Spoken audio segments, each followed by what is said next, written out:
우리 생애 가운데 가장 중요한 사건은 우리가 하나님의 자녀가 된 것입니다.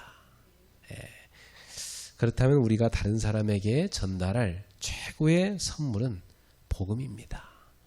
우리가 이 복음을 듣고 구원받았잖아요. 이 복음을 모르는 사람에게 우리가 줄 수 있는 최고의 선물이 바로 이 복음을 전달해 주는 겁니다.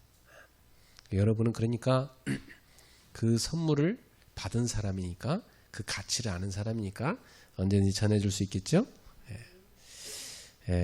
복음을 전달하는 것이 전도입니다. 그러니까 하나님이 우리 인생을 보면서 가장 기뻐하는 게 뭐겠어요? 우리한테 구원이라는 선물을 주셨는데 이 구원을 모르는 사람들이 많잖아요, 우리 주변에. 그들에게 그 구원의 복음을 전달해 주는 것, 그렇죠? 그 일하는 사람을 하나님은 기뻐하시는 겁니다. 그 일하는 사람에게 하나님이 모든 걸 동원에다가 다 더해 주시는 겁니다. 자, 그런데 이 전도자는 어디서 힘을 얻냐? 예배를 통해 힘을 얻어요. 그래서 전도자는 전도를 잘하는 거 중요하지만 그 이전에 예배자가 돼야 돼요. 그래서 예배를 통해서 하나님의 은혜를 듬뿍 받고, 그죠? 사람은 예배하라고 하나님이 창조했기 때문에 하나님의 창조 목적에 맞게 예배할 때 우리는 가장 큰 행복을 얻게 돼 있어요. 그죠? 그래서 여러분이 그 행복을 충만히 누려야 돼요. 그 행복을 충만히 누리게 되면 여러분이 굉장히 행복해지고 힘을 얻게 됩니다. 그렇죠? 그 힘을 가지고 여러분이 전도자로 살아가는 것입니다. 자, 그래서 예수님의 최후 명령도 뭐냐면 전도예요. 이 복음 전하라는 거예요. 그 사도행전 1장 8절에 예수님께서 승천하시면서 주신 말씀이에요. 너희는 이 성령을 받게 되면은 권능을 받아서 땅끝까지 내 증인이 될 것이다. 또 마가복음 16장 15절에도 온 천하에 다니며 만민에게 복음을 전파하라, 이렇게 말씀하셨단 말이죠. 이게 예수님이 부활 후에 승천하시기 전에 주신 말씀이에요. 마태복음 28장에도 같은 말씀이에요. 너희는 모든 민족에게 복음을 전해서 그들을 제자로 삼으라는 겁니다. 그러니까 예수님이 지상에서 공생의 사역 하실 때 중요한 말씀 많이 하셨는데 마지막으로 가장 중요한 얘기를 전달하고 가는데 그게 뭐예요? 복음 전하라는 겁니다. 그럼 이것이 우리 성도의 삶이 되어야 되고 교회의 목적이 되어야 됩니다. 바울은 이것을 위해서 목숨도 귀중히 여기지 않는다고 고백했어요. 나는 이 복음 전하는 것을 위해서 내 생명조차도 귀한 것으로 여기지 않는다 그랬어요. 그것은 전도의 중요성을 발견했기 때문입니다. 자, 그래서 오늘 우리는 전도의 중요성을 우리 마음에 딱 담아야 됩니다. 여러분이 마지막 이제 인생을 다 사시고 잘 사시고 마지막에 이 땅을 떠날 때 자녀한테 유언을 남겨야 되는데 뭘 남길 거예요? 유언을 남기실 때. 우리 권사님들 뭐라고 유언할까요? 예수님께서 그 사랑하는 제자들 남기고 가시면서 남기고 한 말씀이 뭐예요? 이 복음을 땅끝까지 전하라는 겁니다. 그렇죠? 그래서 너희는 나와 함께 있었으니까 내 증인이다, 이렇게 말씀했어요. 그래서 우리 모두 다 증인으로 살아가야 됩니다. 그리고 우리 자녀한테도 예수 증인으로 살아라, 그거 남기고 와야 돼요. 그게 이 엄마의, 이 아빠의 평생 소원이다. 그거 남기고 가야 돼요. 여러분 자녀가 예수 증인으로 살아가야 돼요. 그럼 예수 증인으로 살아가려면 예수와 함께하는 삶을 살겠죠. 바로 그겁니다. 자, 그러면 첫 번째입니다. 전도 이유입니다. 왜 전도해야 합니까?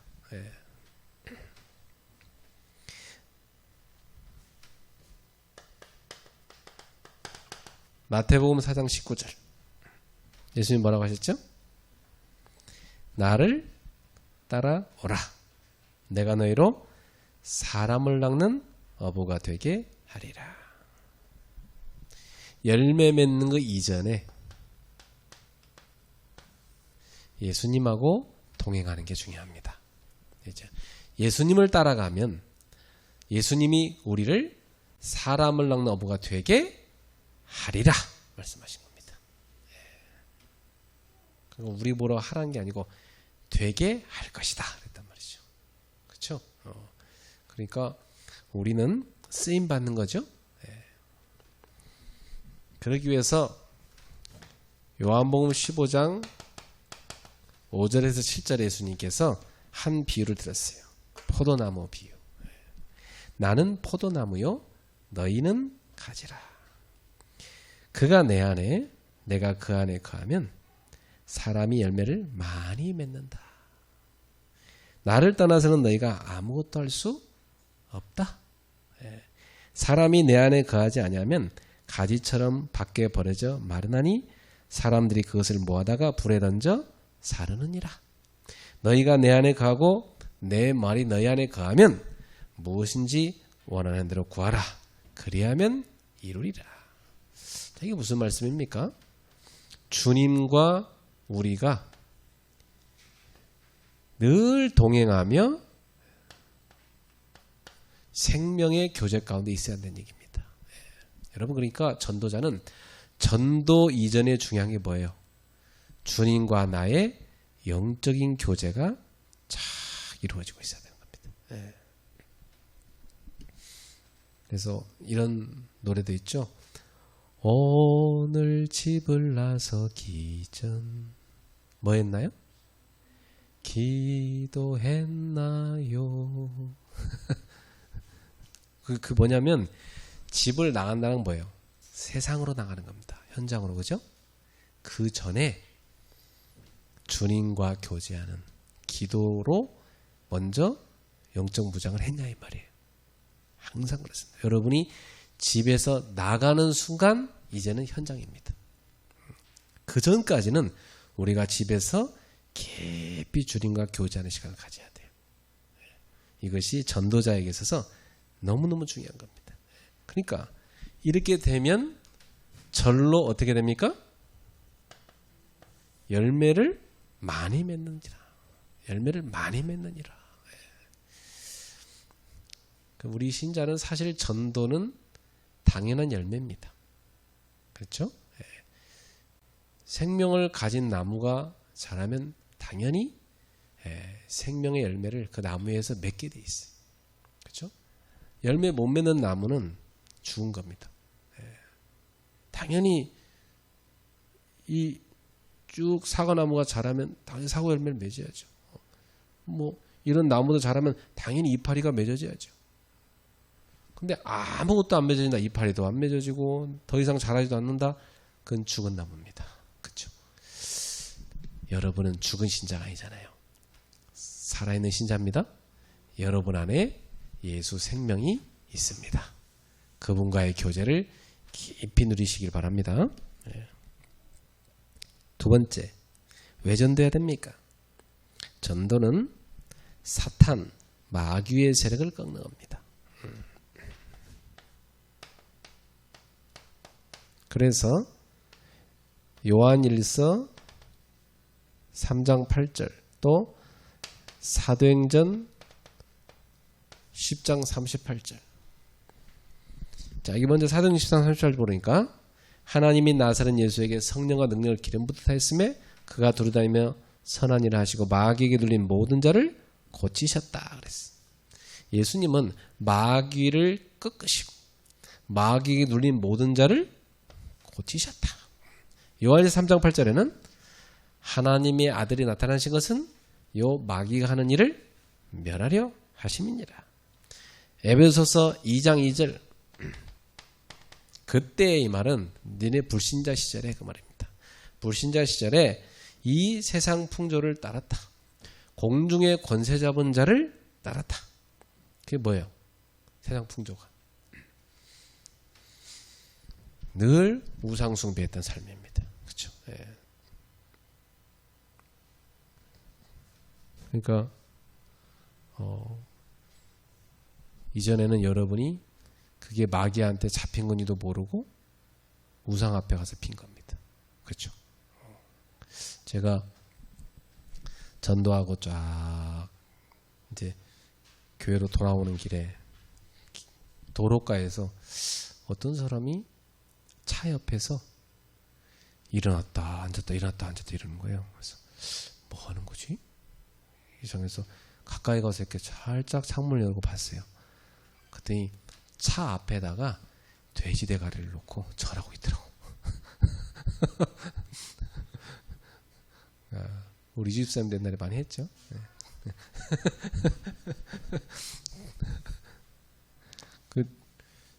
아니 돼지 대가리 그거 갖다 삶아 먹어야지 왜 거기서 절을 합니까?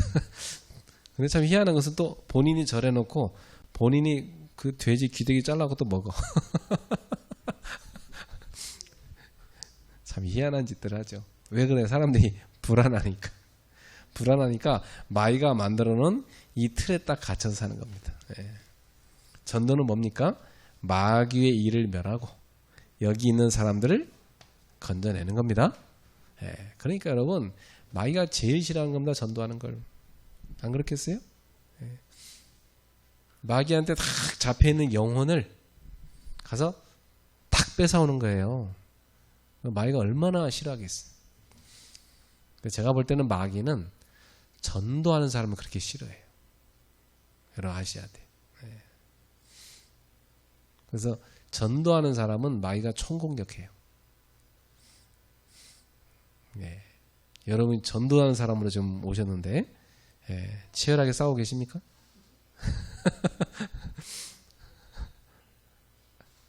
그만큼 여러분이 중요하다는 얘기예요. 마귀도 알아요. 저건 안 건드려도 어차피 내 편이다 하는 걸 안 건드려. 그렇잖아? 저건 안 건드려도 알아서 불신앙하고 알아서 예배도 잘 안 드리고 알아서 성경도 안 보고 알아서 전도는 아예 할 생각도 안 하고 그럼 마귀가 그건 건들지도 않아. 안 그래요?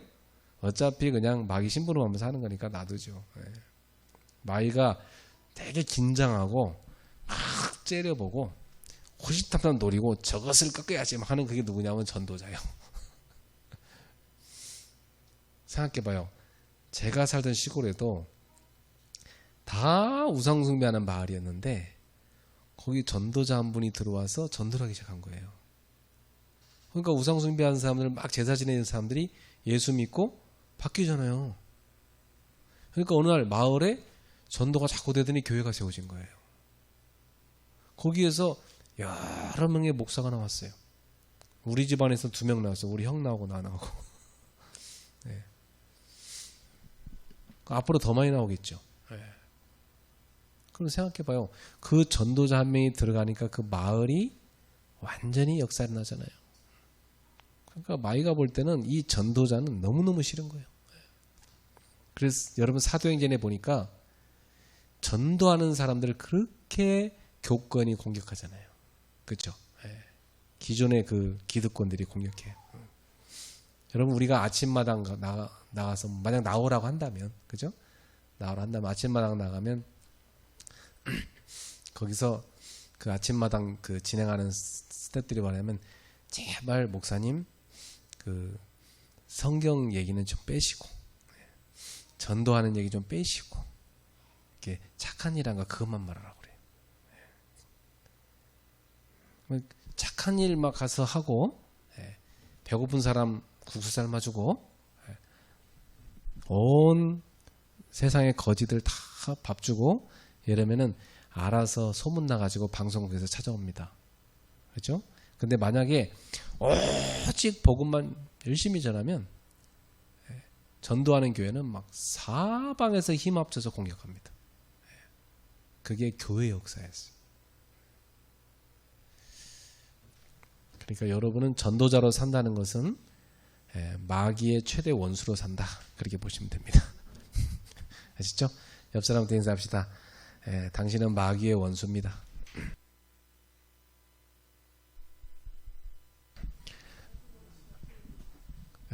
마귀 원수 중에도 최대 원수. 그렇죠? 예, 그러니까 영적 싸움 싸우셔야 돼요. 깨어 있어야 돼요. 그러니까 복음 운동하는 우리 교회 이런 교회들은 와 있는 사람들은요 보통 사람이 아니에요. 예. 그러니까 진짜 영적 싸움 다 깨어서 할 사람들 오게 돼 있어. 여러분들이 영적으로 깨어 있으면 마귀가 알아서 도망갑니다. 알았죠? 저 사람은 너무 성령 충만해서 못 건들겠다.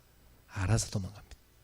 그래서 야고보서 4장 7절에 마귀를 대적하라. 그리하면 그가 너희를 피하리라 말씀했습니다. 그렇죠. 빛의 자녀가 가는 곳에 어둠은 도망가는 겁니다. 자, 그래서 전도는 하나님의 최대 관심사입니다.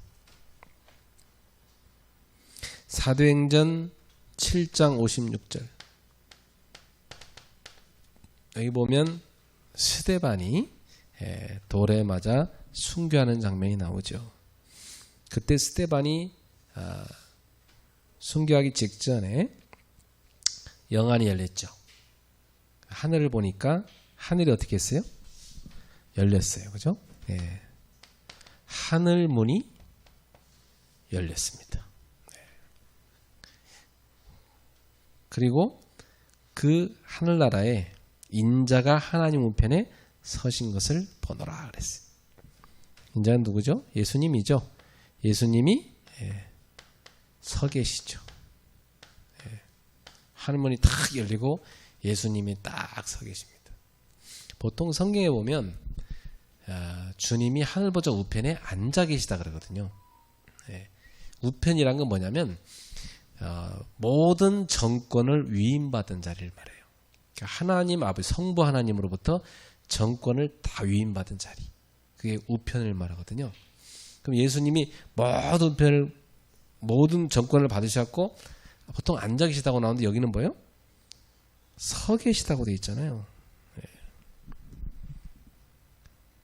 그러면 굉장히 지금 예수님이 집중해서 스데반을 보고 계신 겁니다.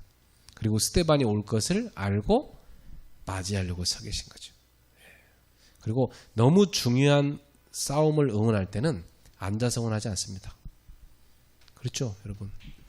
막 축구대회 같은 거 중요한 거 막 월드컵 같은 거 하면 막 서가지고 막 봅니다. 그렇죠? 그만큼 예수님이 중요하게 딱 본 겁니다. 왜? 예수님의 최대 관심사는 전도자에게 있습니다. 이 스데반이 복음 전하고 다 숭배하는 그 장면을 주님이 보고 계신 겁니다. 저와 여러분이 전도자로 살아갈 때 우리 주님의 최대 관심사는 우리에게 향하는 겁니다. 여러분에게 향해 있는 겁니다. 자, 그래서 전도는 성령의 능력이 구체적으로 나타나는 겁니다. 사도행전 1장 8절에 오직 성령이 너에게 임하시면 너희가 권능을 받고 그랬어요. 이 권능이 뭐겠어요? 성령의 권능입니다. 그 권능을 이 능력을 받아갖고 땅끝까지로 내 증인이 될 것이다. 이렇게 약속한 것이죠. 사도행전 3장 1절부터 12절에 겁쟁이였던 베드로 아닙니까? 이 베드로는 겁이 많았던 사람이에요. 막 도망갔잖아요. 근데 이번에는 달라요. 성령 충만해가지고 안진뱅이를 향해서 뭐합니까? 은과 금은 내가 거니와 내게 있는 것으로 내게 주는 나사렛 예수 이름으로 걸어라. 성령의 능력으로 선포하니까 그 안진뱅이의 발과 발목에 힘이 들어가고 일어서서 걷고 춤을 추었어요. 이렇게 성령의 능력이 나타나는 게 전도입니다. 그래서 그 안진뱅이 사건을 통해서 수많은 사람들이 예수님을 믿게 되었어요. 그 사도행전 4장에 가보니까 남자의 수만 5,000명이나 됐다고 그랬어요. 그러니까 그전에는 남자의 수가 3,000명이었거든요.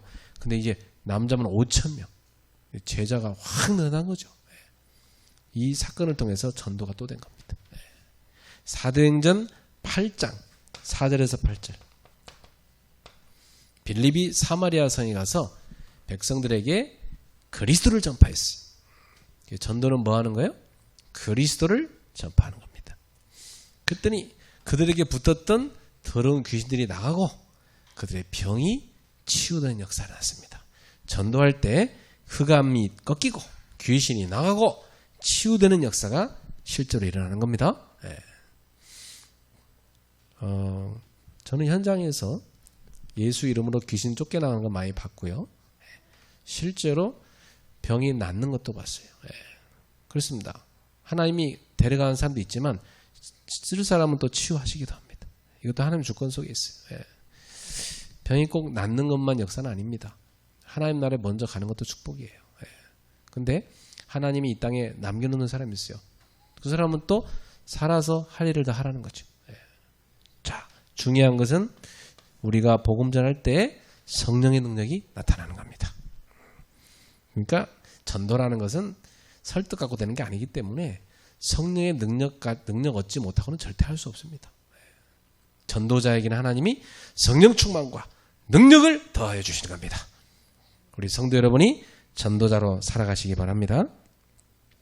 5번째 보세요. 예수님이 오신 목적. 예수님이 이 땅에 오신 목적을 마가복음 1장 38절에 말씀하셨어요. 다른 가까운 말들로 가자. 내가 거기서도 전도하리니 내가 이를 위하여 왔노라. 예수님은 전도 때문에 이 땅에 오셨다고 말씀했습니다. 예수님한테는 너무너무 중요한 일이 전도였죠. 그 전도를 예수님이 하셨고 그 전도할 수 있는 제자를 남기셨잖아요. 너무 중요하니까. 그리고 부하로 그 제자를 중심으로 해서 교회를 남기셨잖아요. 교회가 이제는 해야 될 일이 뭡니까? 전도. 그러니까 전도 안 하는 교회는 있을 필요가 없다고 봐도 과언이 아닙니다. 이 복음 전하라고 교회가 있는 거니까. 자, 그래서 6번째, 전도는 사탄을 이기고 하나님께로 가는 유일한 문을 만나게 하는 겁니다. 바로 전도는 하나님 만나는 그리스도. 바로 하나님께 가는 길 되는 그리스도를 만나게 하는 겁니다. 요한복음 14장 6절, 내가 곧 길이요 진리요 생명이니 나로 말미암자고는 아버지께로 올 자가 없느니라. 바로 예수님이 하나님 만나는 길이죠. 예수님이 바로 사탄의 권세를 꺾으시고 거기서 우리를 해방하시는 길이고 하나님 만나는 길이 되는 겁니다. 모든 죄와 저주에서 해방하시는 길이 되는 거죠. 자, 7번째입니다. 전도는 주님과 구체적으로 능력 있게 동행하는 비밀 통로입니다. 여러분이 주님과 구체적으로 동행하는 체험을 하고 싶다. 그러면 전도자로 사셔야 됩니다. 사실 저는 어릴 때부터 교회를 다녔지만 뭐 예수님이 눈에 보이는 것도 아니고 하나님이 눈에 보이는 것도 아니고 신앙생활은 열심히 하긴 했지만 좀 막연했었어요. 그리고 기도응답이란 것도 어떤 때는 오지만 또 어떤 때는 안 오고. 그래서 좀 그 신앙의 확신이 없었어요. 그런데 제가 복음을 탁 받고 바로 복음 받고 나서는 전도를 했거든요.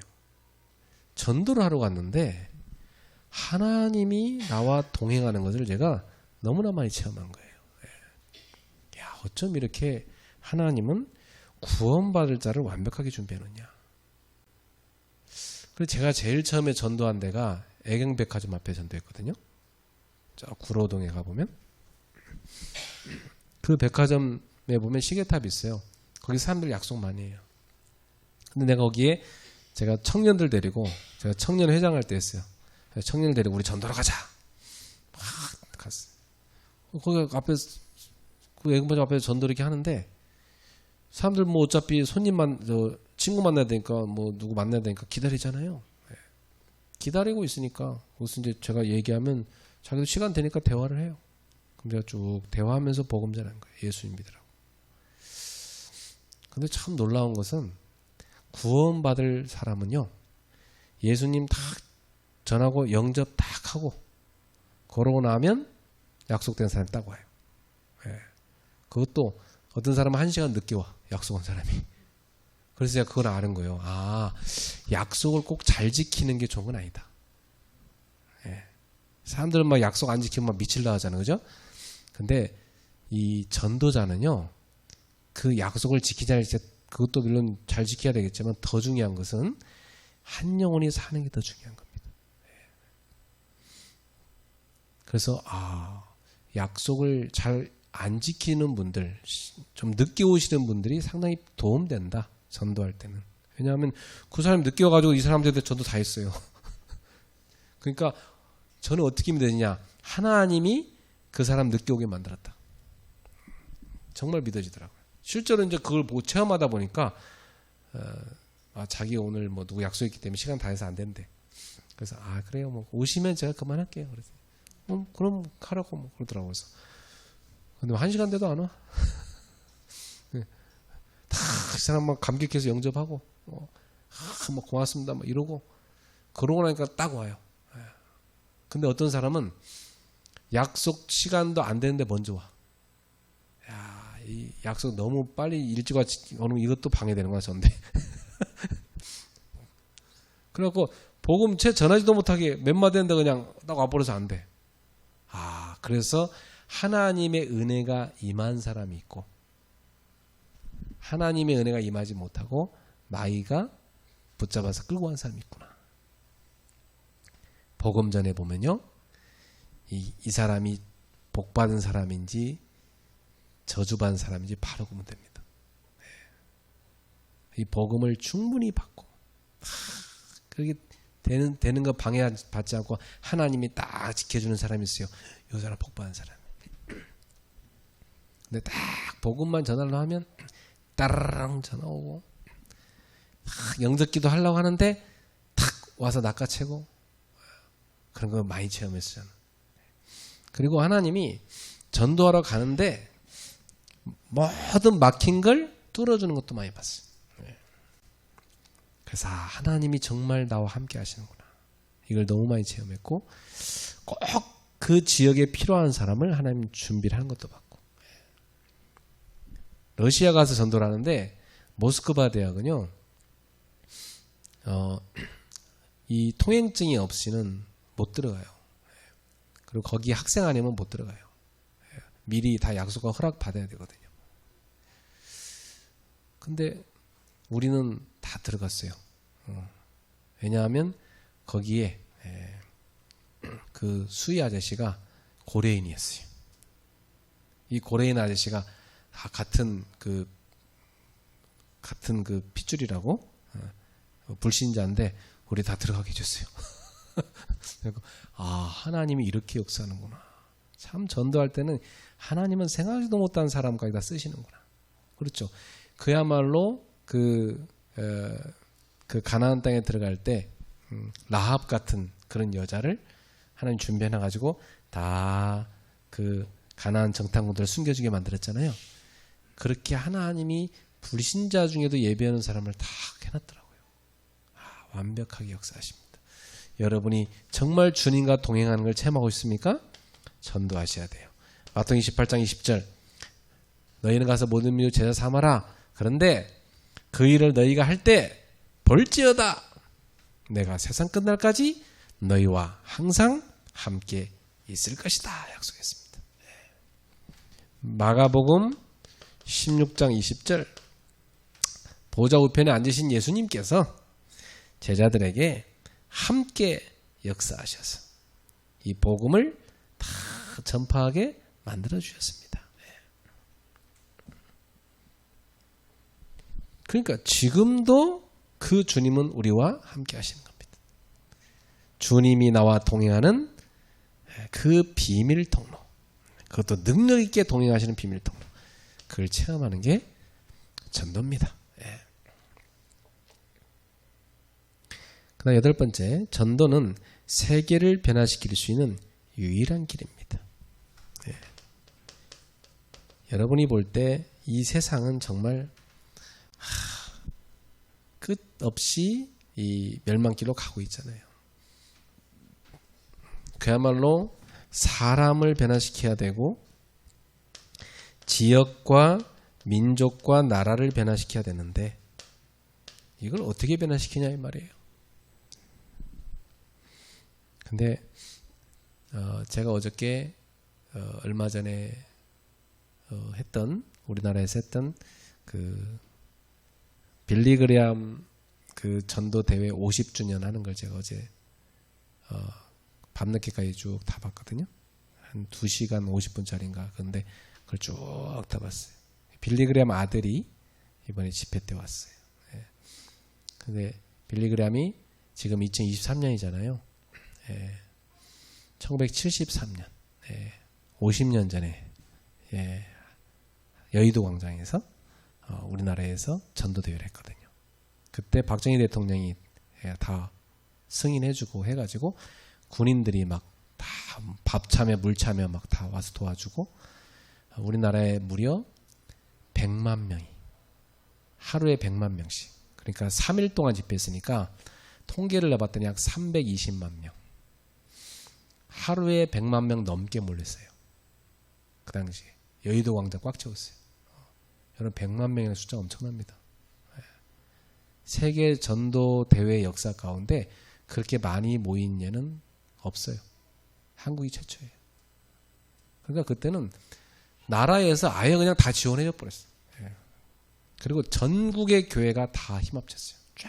그러면 저 지방에서도 막 기차 타고 뭐 올라오고 뭐 사방에 다 왔어요. 그 당시에 중학생이든 고등학생인 사람들이 그때 와서 빌리그레암이 예수 믿고 영접할 사람 일어나라고 하니까 그때 일어나갖고 영접기도 했던 사람들 그 사람들이 지금 목사가 돼 있고 또 정치가가 돼 있고 그러니까 우리나라 정치인 가운데도 한숨에 달려온 사람이 있더라고. 그 사람이 이렇게 뭐 앞에 나와서 축사하는데 보니까 자기가 청계천 그 판잣집에 살았었는데 그때 그 서울의 어느 교회 학생 회장이었대요. 그때 자기가 거기에 걸어서 갔다 오더라고. 걸어서 참여했다. 근데 제가 그 자리에 있었던 학생입니다. 그 사람들 막 박수를 치더라고. 참 훌륭한 정치인이 돼 있더라고 그 사람이. 감격하면서 막 참여하고. 그래서 참 우리나라가 기독교 그러니까 이 교회가 부흥이 70년대부터 막 일어나기 시작했거든요. 80년대 최대치를 찍었고요. 그러니까 우리나라가 70년, 80년대에 막 근대화가 이루어지면서 막 경제가 막 발전해가면서 기독교가 확 일어났습니다. 사실은 하나님의 축복으로 우리나라가 참 많이 발전했죠. 근데 그때 한 개인, 한 지역, 한 나라와 민족이 변화된 겁니다. 그래갖고 우리나라는 그 가난한 나라에서 지금의 필리핀보다 훨씬 못 살았어요. 우리나라 원래. 그 가난한 나라에서 지금은 10대 새 강대국 속에 들어가는 나라가 됐습니다. 그리고 이 선교하는 데 있어서는요. 지금 2위, 3위를 다툽니다. 원래 2위였는데 요즘 조금 브라질한테 밀렸다는 얘기 하더라고요. 근데 굉장히 한국이 선교 강국이 됐어요. 이 인구가 이게 적은데 그 정도면 굉장한 겁니다. 그래서 복음의 능력이 참 위대하구나. 우리나라를 보면서 우리는 알 수가 있습니다. 전 세계를 변화시킬 수 있는 유일한 길은 전도밖에 없습니다. 교육도 철학도 정치도 사람을 변화시킬 수 없습니다. 고린도전서 1장 20절에서 21절 지혜 있는 자가 어디 있느냐? 선비가 어디 있느냐? 이 세대 변론자가 어디 있느냐? 하나님께서 이 세상의 지혜를 미련하게 하신 것이 아니냐? 하나님의 지혜에 있어서는 이 세상이 자기 지혜로 하나님을 알지 못하므로 하나님께서 전도에 미련한 것으로 믿는 자들을 구원하기를 기뻐하셨도다. 세상 사람들이 볼 때는 전도가 미련한 겁니다. 그렇죠? 그러나 세상 지혜로는 절대 하나님을 알 수가 없어요. 그래서 하나님은 세상 사람들이 미련하다고 하는 이 전도를 통해서 하나님을 알도록 만들어준 겁니다. 그래서 1973년도 그때 복음받은 사람들이 우리나라에 막 전도운동이 확 일어났고요. 저는 그 전도운동이 일어나는 그 세대에 자랐어요. 그 당시에 막 자랐어요. 그 제가 초등학교 다닐 때 이미 우리나라 막 대학생들이 우리 그 시골에 와서 시골교회 와서 여름 성경학교 해주고 그 다음에 학교 운동장에다가 기독교 성화 쫙 틀어주고요. 우리 그 대학생들이 모임 성경 공부하는데 가면은 막 공책 나눠주고 연필 막 주고 선물 주고 하나님 말씀 배우고 막 그랬던 게 지금도 저는 눈에 선해요. 그리고 막 CCC 사양리 갖고 막 영접하고 막 이렇게 복음 전하고 영접 운동하고 막 이랬어요 우리나라가.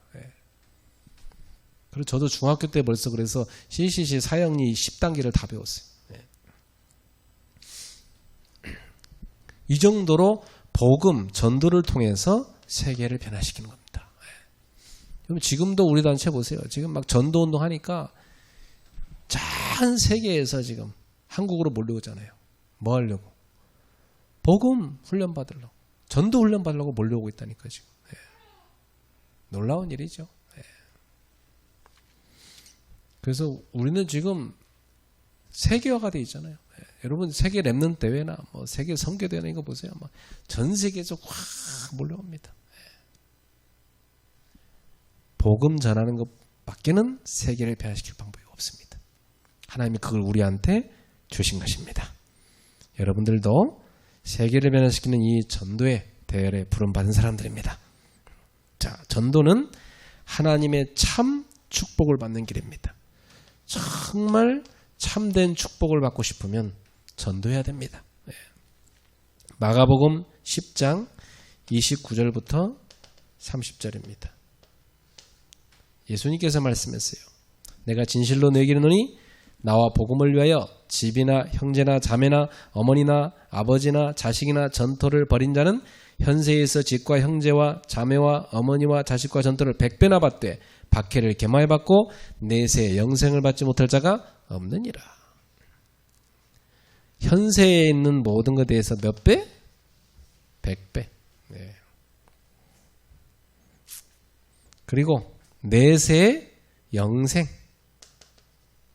현세에는 100배의 축복.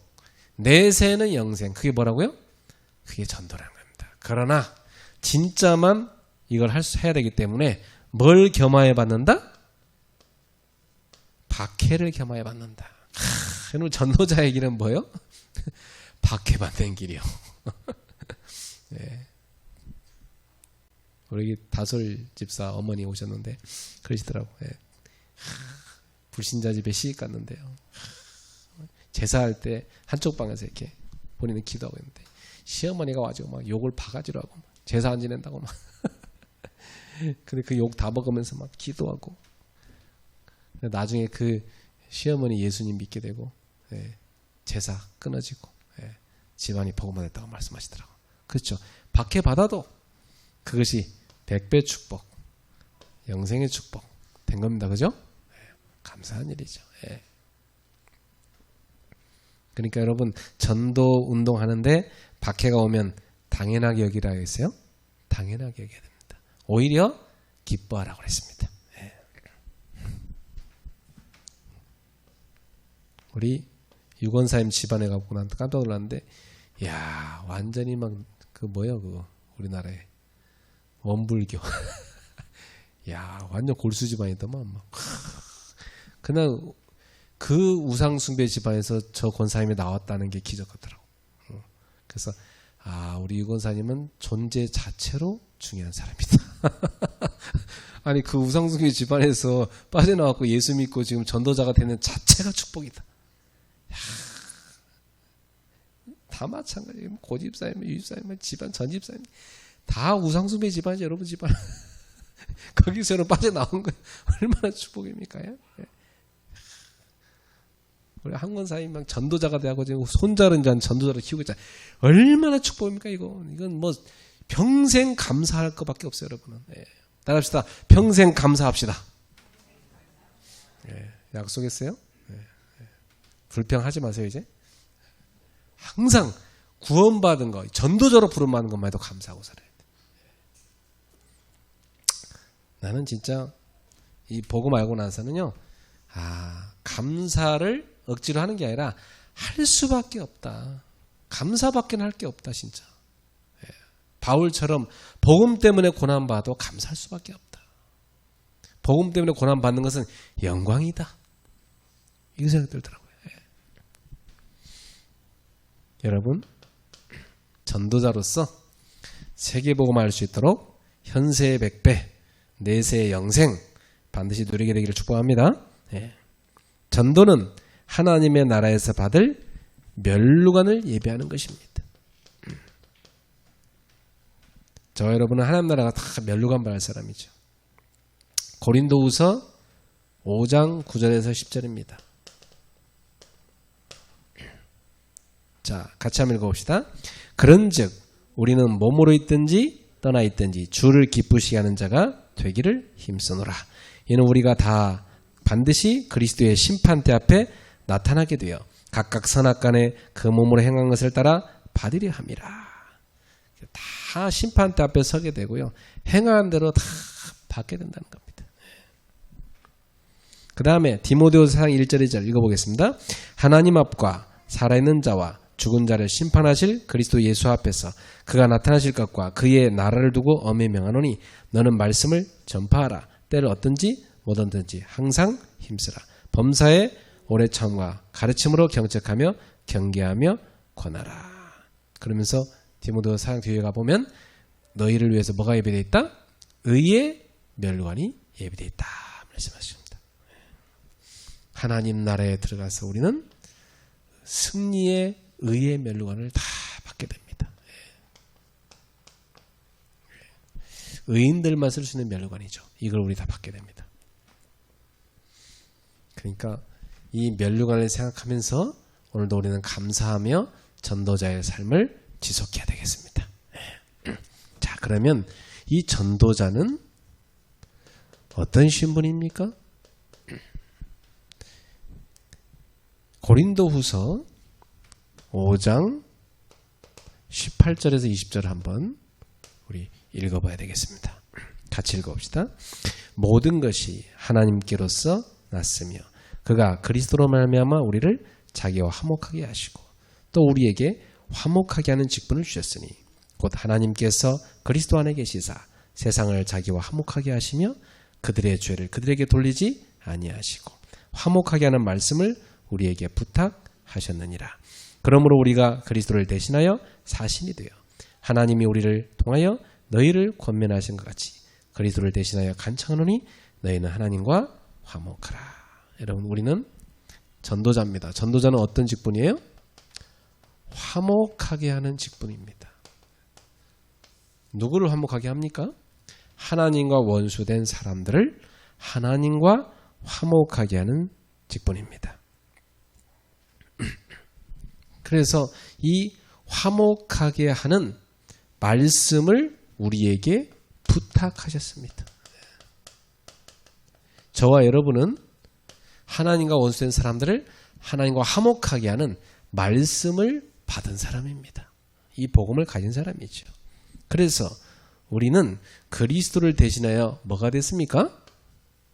사신이 됐습니다. 그리스도의 사신. 여러분, 사극에 보면 사신들이 이렇게 다른 나라에 가서 파송받아갖고 왕의 뜻을 전달하잖아요. 네. 오늘날은 이 사신한 단어가 뭡니까? 대사죠, 그죠? 네. 저와 여러분이 그리스도의 대사입니다.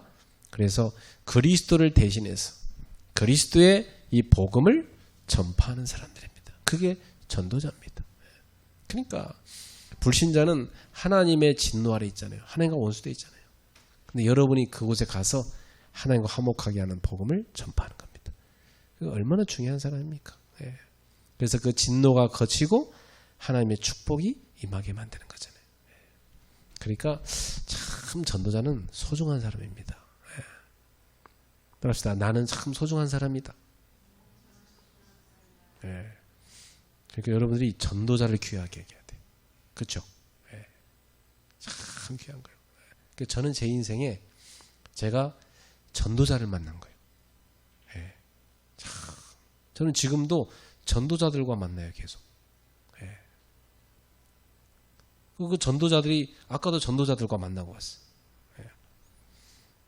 그리고 또 계속 저는 매번 전도자들과 만나서 전도를 같이 기획하고 포럼을 하고 어떻게 전도할까 이렇게 살거든요. 얼마나 축복입니까? 예. 여러분 인생이 전도자들과 만남이 계속되기 바라요. 예. 여러분 평생이 전도 때문에 모여서 같이 기도한다. 얼마나 축복입니까? 앞으로 우리 성도들은 70인 제자로서 한 지역에서 전도를 놓고 기획하는 팀이 되는 응답받기 바랍니다. 어느 지역이든지 지금은 나 혼자 있지만 여기서 반드시 전도를 같이 기획하면서 팀으로 전도할 수 있도록 하나님 만남의 축복을 주십시오. 기도하세요. 그래서 그 지역사를 팀을 구성하십시오. 그게 뭐냐? 지교회입니다. 그죠? 지교회는 그 지역사를 중요한 전도팀입니다. 그것을 지역마다 세워놓게 되면 복음화가 되는 거죠. 저는 밤늦게 사역 마치고 집에 돌아올 때 서울의 가로등을 쫙 보면서 오거든요. 저는 옛날부터 교회 개척할 때부터 그 기도했어요. 하나님, 저 서울의 어두운 거리를 가로등이 비추고 있습니다. 하나님 아버지, 이 영적인 가로등을 곳곳에 세우게 해주십시오. 그래서 저 가로등 수만큼 지교회를 전 지역에 깔게 해 주옵소서. 그렇게 기도했다니까요. 여러분 한 분 한 분이 한 지역의 영적 가로등이 되십시오. 빛을 비추도록 말이죠. 하나님 기뻐하셔요. 너무너무 중요한 거예요. 그건. 세 번째입니다. 그래서 전도의 일을 소홀히 하면 어떻게 됩니까? 소홀히 하게 되면요, 아주 중요한 축복을 다 놓치는 겁니다. 에스겔 3장 18절부터 20절입니다. 한번 읽어봅시다. 시작.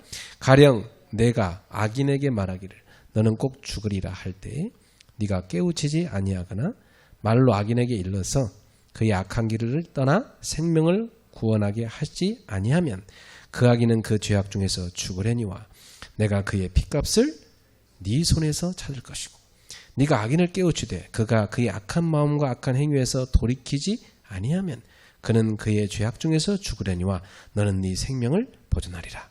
또 의인이 그의 공의에서 돌이켜 악을 행할 때에는 이미 행한 그의 공의는 기억할 바 아니라 내가 그 앞에 거치는 것을 두면 그가 죽을지니 이는 네가 그를 깨우치지 않음이라. 그는 그의 죄 중에서 죽으려니와 그의 핏값은 내가 네 손에서 찾으리라.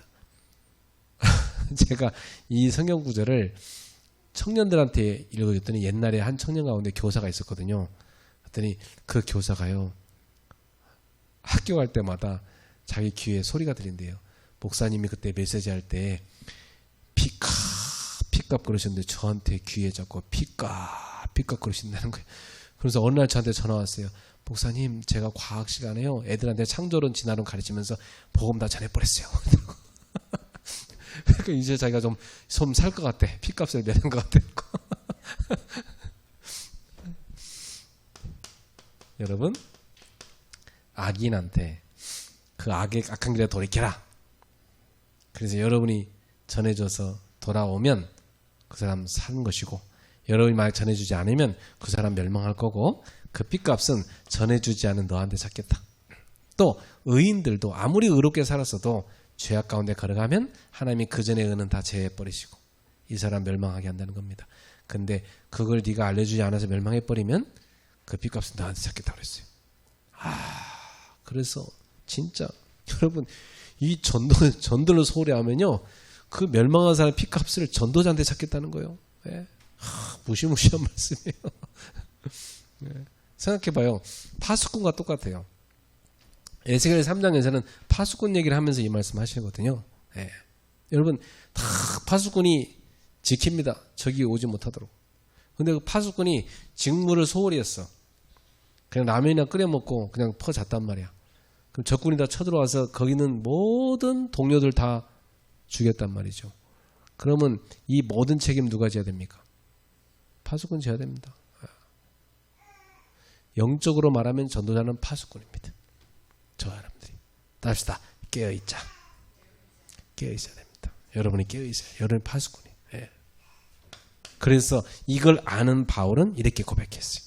고린도전서 9장 16절 한번 읽어볼까요? 내가 복음을 전할지라도 자랑할 것이 없으면 내가 부득불 할렘이라. 만일 복음을 전하지 아니하면 내게 화가 있을 것이미로다. 이게 바울의 고백이에요. 예. 여러분, 우리는 내가 복음을 이만큼 전했는데, 내가 얼마나 복음을 위해서 일을 많이 했는데 나를 왜 몰라주냐? 인간들은 그렇게 합니다. 그죠? 예. 내가 교회를 위해서 얼마나 헌신했는데 나를 이렇게 몰라주냐? 인간들은 그렇게 합니다. 근데 바울은 그렇게 얘기 안 했어요. 바울서는 뭐라고 했어요? 자랑할 게 아니라 내가 부득불 할 일임이라. 그죠? 그거 당연한 거다. 내가 주를 위해서 교회를 위해서 헌신하는 거 그거 누가 알아주지 않아도 당연한 겁니다. 당연히 할 일이다. 그렇죠? 예. 예. 효자는 원래 이렇습니다. 보면 당신 저 효자다 그래도 아이고 당연히 부모한테 할 일이지 뭐 그렇게 합니다. 예. 불효자는요. 제대로 효도 안 했다고 뭐라 하면 꼭 왜 나만 그럽니까? 저 딴 애들도 안 그러는데 이렇게 말합니다. 그죠? 여러분 효자 성도 되기를 축복합니다. 예, 효자 성도 되셔야 돼요. 그래서 복음을 내가 전하지 않는 것은 화가 된다. 그랬어. 그야말로 굉장한 전도에 대한 긴급성을 이 바울은 알고 있었던 거죠. 그렇잖아요? 아니 여러분 생각해 보세요. 이번에 바이러스 우리 고생했는데 해독제를 갖고 있단 말이에요. 근데 바이러스로 지금 사람이 다 죽을까? 근데 이 해독제를 갖고 있는 사람이 가서 열심히 좀 갖다 주면 살 텐데 집에 쌓아놓고 해독제 다 유통기한 지나서 버리게 만들고 있어. 하나도 전달해 주지도 않고. 그러면 그 세상에서 나쁜 놈이라고 지탄받고 당연히 그 사람들한테 욕먹어야 되는 거 아닙니까? 우리는 해독제를 가진 전도자입니다. 해독제를 당연히 나눠줘야죠. 죄에 오염된 사람들, 죄에 중독된 사람들, 그죠? 다 치유받도록 만들어줘야 됩니다. 죄에 감염된 사람들을 죄로부터 치유하는 그런 해독제인 복음을 우리는 갖고 있으니까 그 복음을 전달하는 전도자가 되기를 바랍니다. 그래서 누가복음 9장 26절에 예수님이 말씀하십니다. 같이 읽겠습니다. 누구든지 나와 내 말을 부끄러워하면 인자도 자기와 아버지와 거룩한 천사들의 영광으로 올 때 그 사람을 부끄러워하리라. 자, 여러분 우리가 복음 전하는 거 예수 그리스도를 부끄러워하면 안 되겠죠? 우리는 예수 그리스도를 자랑할 수 있어야 됩니다. 예수님 전하는 걸 부끄러워한다. 하나님 앞에서 예수님도 천사들의 영광으로 예수님이 자기가 아버지와 함께 이 천사들의 영광으로 올 때 그 사람을 부끄러워하겠다 합니다. 야, 네가 날 그 전하는 게 부끄러워했냐? 난 네가 부끄럽다 이렇게 하시는 거죠.